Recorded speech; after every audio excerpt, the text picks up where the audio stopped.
Good evening. I hope you've had a wonderful day today. Welcome to BVJ's Bedtime Stories.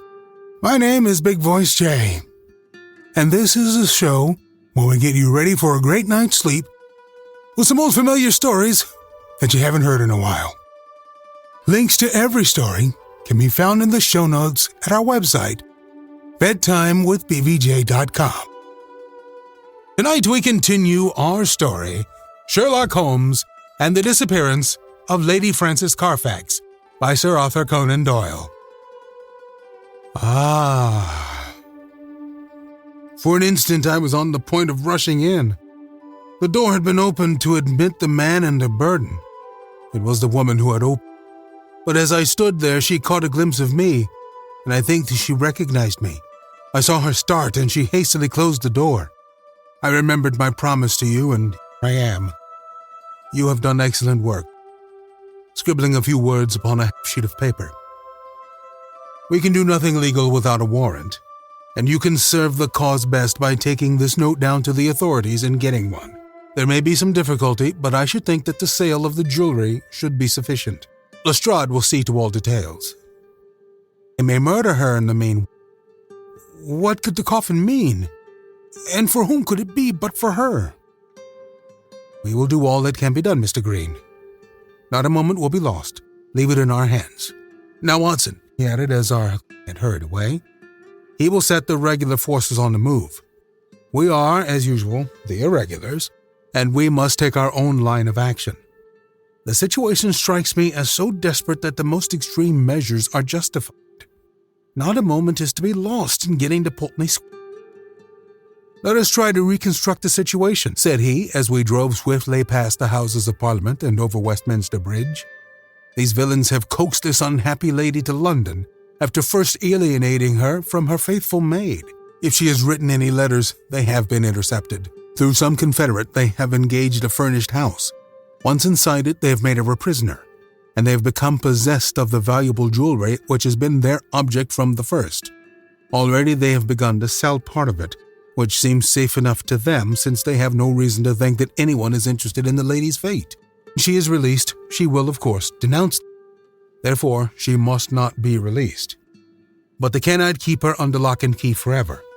So, murder is their only solution. That seems very clear. Now we will take another line of...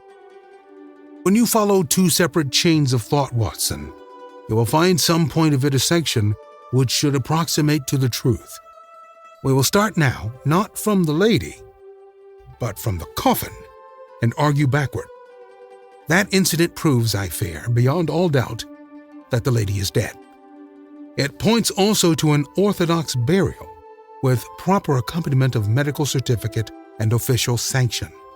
Had the lady been obviously murdered, they would have buried her in a hole in the back garden.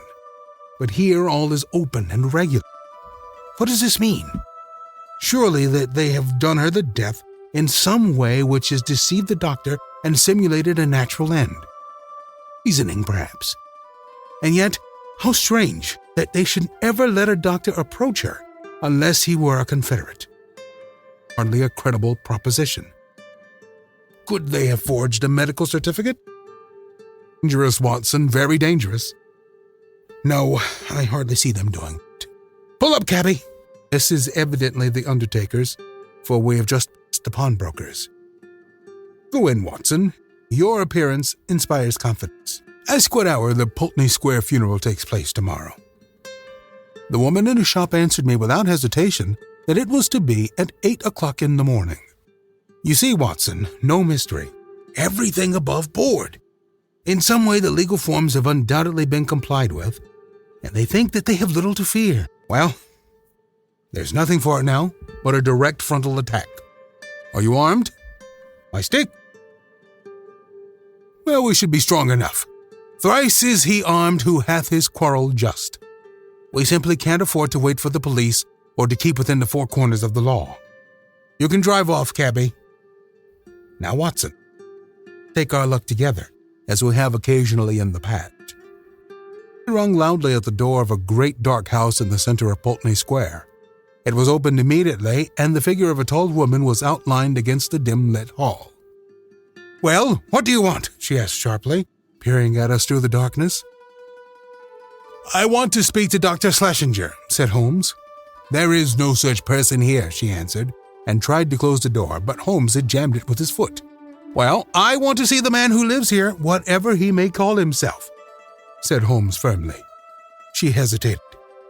Then she threw open the door. "Well, come in," said she. "My husband is not afraid to face any man in the world." She closed the door behind us and showed us into a sitting room on the right side of the hall, turning up the gas as she left. "Mr. Peters will be with you in an instant," she said. Her words were literally true, for we had hardly time to look around the dusty and moth-eaten apartment in which we found ourselves before the door opened and a big, clean-shaven, bald-headed man stepped lightly into the room. He had a large red face with pendulous cheeks and a general air of superficial benevolence which was marred by a vicious. "There is surely some mistake here, gentlemen," he said in an unctuous, make-everything-easy voice. "I fancy that you may have been misdirected. Possibly if you tried farther down the street." "That will do. We have no time to waste," said my companion firmly. "You are Henry Peters of Adelaide, late the Reverend Dr. Schlesinger of Baden and South America. I am as sure of that as that my own name is Sherlock Holmes." Peters, I will now call him, started and stared hard at his formidable pursuer. "I guess your name does not frighten Mr. Holmes," said he coolly.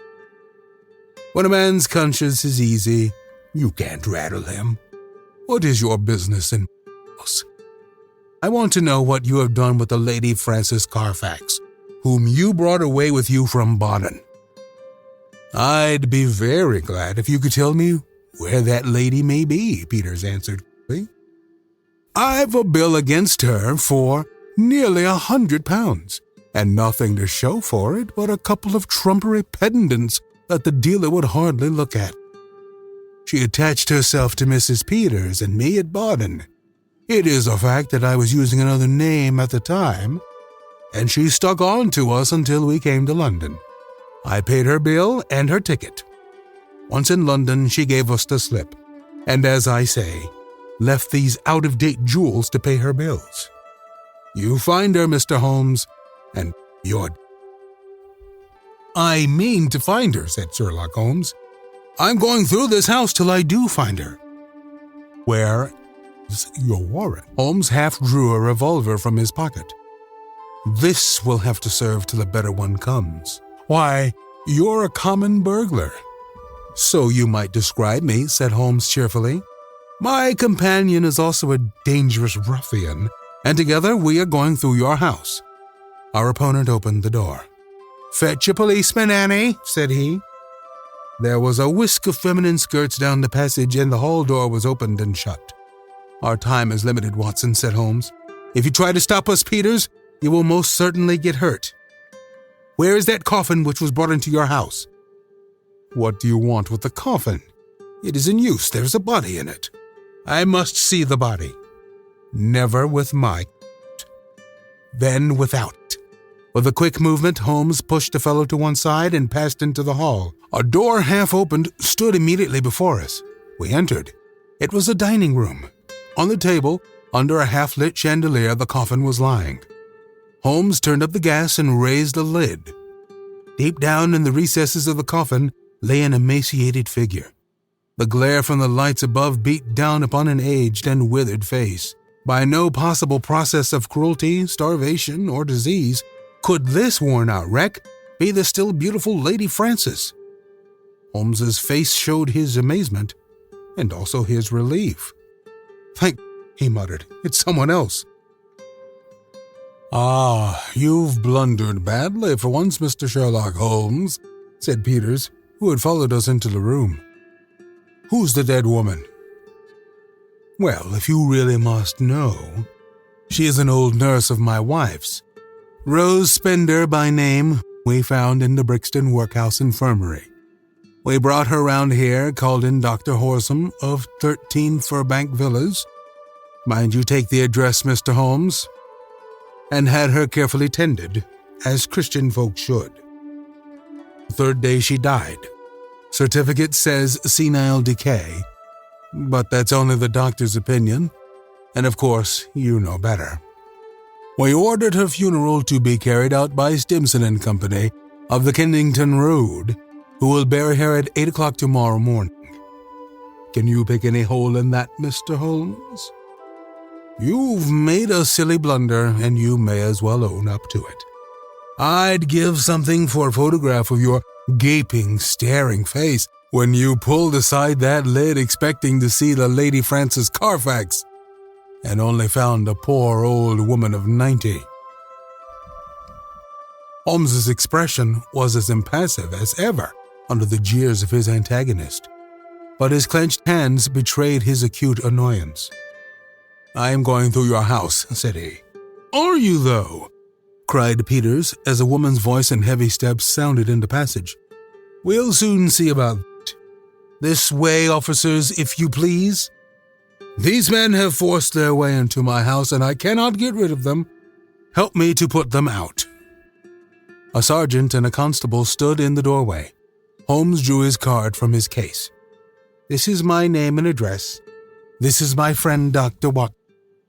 "Bless you, sir, we know you very well," said the sergeant. "But you can't stay here without a warrant." "Of course not, I quite understand that." "Arrest him!" cried Peters. "We know where to lay our hands on this gentleman if he is wanted," said the sergeant majestically. "But you'll have to go, Mr. Holmes." "Yes, Watson, we shall have to go." A minute later we were in the street once more. Holmes was as cool as ever, but I was hot with anger and humiliation. The sergeant had followed us. "Sorry, Mr. Holmes, but that's the law." "Exactly, Sergeant. You could not do otherwise. I expect there was good reason for your presence there. If there's anything I can do, it's a missing lady, Sergeant, and we think she's in that house. I expect a warrant present." "Then I'll keep my eye on the parties, Mr. Holmes. If anything comes along, I will surely let you know." It was only 1 o'clock, and we were off full cry upon the trail at once. First we drove to Brixton Workhouse Infirmary, where we found that it was indeed the truth that a charitable couple had called some days before, that they had claimed an imbecile old woman as a former servant, and that they had obtained permission to take her away with them. No surprise was expressed at the news that she had since died. The doctor was our next goal. He had been called in, had found the woman dying of pure senility, had actually seen her pass away, and had signed the certificate in due form. "I assure you that everything was perfectly normal, and there was no room for foul play in the matter," said he. Nothing in the house had struck him as suspicious, save that for people of that class, it was remarkable that they should have no servant. So far and no further went the doctor. Finally, we found our way to Scotland Yard. There had been difficulties of procedure in regard to the warrant. Some delay was inevitable. The magistrate's signature might not be obtained until next morning. If Holmes would call about 9, he would go down with Lestrade and see it acted upon. So ended the day, save that near midnight, our friend, the sergeant, called to say that he had seen flickering lights here and there in the windows of the great dark house, but that no one had left it and no one had entered. We could but pray for patience and wait for the morrow. Sherlock Holmes was too irritable for conversation and too restless for sleep. I left him smoking hard, with his heavy, dark brows knotted together and his long, nervous fingers tapping upon the arms of his chair as he turned over in his mind every possible solution of the mystery. Several times in the course of the night, I heard him prowling about the house. Finally, just after I had been called in the morning, he rushed into my room. He was in his dressing gown, but his pale, hollow-eyed face told me that his night had been a sleepless one. "What time was the funeral? 8, was it not?" he asked. "Well, it is 7:20.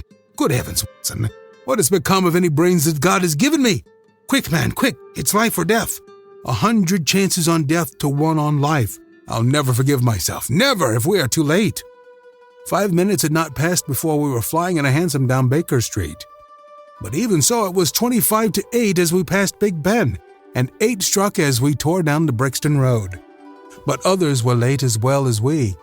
10 minutes after the hour, the hearse was still standing at the door of the house, and even as our foaming horse came to a halt, the coffin, supported by 3 men, appeared on the threshold.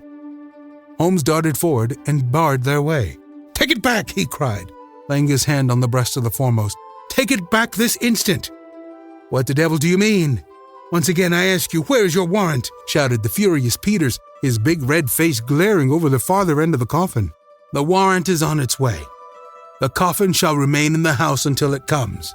The authority in Holmes's voice had its effect upon the bearers. Peters had suddenly vanished into the house, and they obeyed these new orders. "Quick, Watson, quick! Here's a screwdriver," he shouted as the coffin was replaced upon the table. "Here's one for you, my man. A sovereign if the lid comes off in a minute. Ask no questions. Work away. That's good. Another. And another. Now pull all together. It's giving. It's giving. Ah, that does it at last." United effort, we tore off the coffin lid. As we did, there came from the inside a stupefying and overpowering smell of chloroform. A body lay within, its head all wreathed in cotton wool, which had been soaked in the narcotic. Holmes plucked it off and disclosed the statuesque face of a handsome and spiritual woman of middle age. In an instant, he had passed his arm round the figure and raised her to a sitting position. "Is she gone, Watson? Is there a spark left? Surely we are not too late." For half an hour it seemed that we were. What with actual suffocation and what with the poisonous fumes of the chloroform, the Lady Frances seemed to have passed the last point of recall. And then at last, with artificial respiration, with injected ether, and with every device that science could suggest, some flutter of life, some quiver of the eyelids, some dimming of a mirror, spoke of the slowly returning life. A cab had driven up, and Holmes, parting the blind, looked out at it. "Here is Lestrade with his warrant," said he. "He will find that his birds have flown. And here," he added as a heavy step hurried along the passage, "is someone who has a better right to nurse this lady than we have. Good morning, Mr. Green. I think that the sooner we can move the Lady Frances, the better. Meanwhile, the funeral may proceed, and the poor old woman who still lives in that coffin may go to her last resting place alone." "Should you care to add the case to your annals, my dear Watson?" said Holmes that evening. "It can only be as an example of that temporary eclipse to which even the best balanced mind may be exposed. Such slips are common to all mortals, and the greatest is he who can recognize and repair them. To this modified credit, I say, perhaps, make some claim. My night was haunted by the thought that somewhere a clue, a strange sentence, a curious observation, had come under my notice and had been too easily dismissed. Then suddenly, in the gray of the morning, the words came back. It was the remark of the undertaker's wife, as reported by Philip Green. She had said, "It should be there before now. It took longer, being out of the ordinary." It was the coffin of which she spoke. It had been out of the ordinary. That could only mean that it had been made to some special measurement. But why? Why? Then in an instant, I remembered the deep sides and the little wasted figure at the bottom. Why so large a coffin for so small a body? To leave room for another body. Both would be buried under the one certificate. It had all been so clear, if only my own sight had not been dimmed. At 8, the Lady Frances would be buried. Our one chance was to stop the coffin before it left the house. It was a desperate chance that we might find her alive, but it was a chance, as the results showed. These people had never, to my knowledge, done a murder. They might shriek from actual violence at the last. They could bury her with no sign of how she met her end. And even if she were exhumed, there was a chance for them. I hope that such considerations might prevail with them. You can reconstruct the scene well enough. You saw the horrible den upstairs, where the poor lady had been kept so long. They rushed in and overpowered her with a chloroform, carried her down, poured more into the coffin to ensure against her waking, and then screwed down the lid. A clever device, Watson. It is new to me in the annals of crime. If our ex-missionary friends escape the clutches of Lestrade, I shall expect to hear of some brilliant incidents in their future career. How about that? The old false sides on the coffin trick. Been done before? That was amazing. What's also amazing is the amount of deals that are going on right now. Buy at Amazon.com. Enter BVJ in the promo code and it will do absolutely nothing, for this is not a sponsored read. I would like to remind you that you can help spread this podcast around. Give us a review on iTunes and tell everybody you know that you go to sleep with some lovely bedtime stories. You can send me stories to read. You can email me, bigvoicej@gmail.com. Thank you so much for listening. Good night. Diamond Club hopes you have enjoyed this program.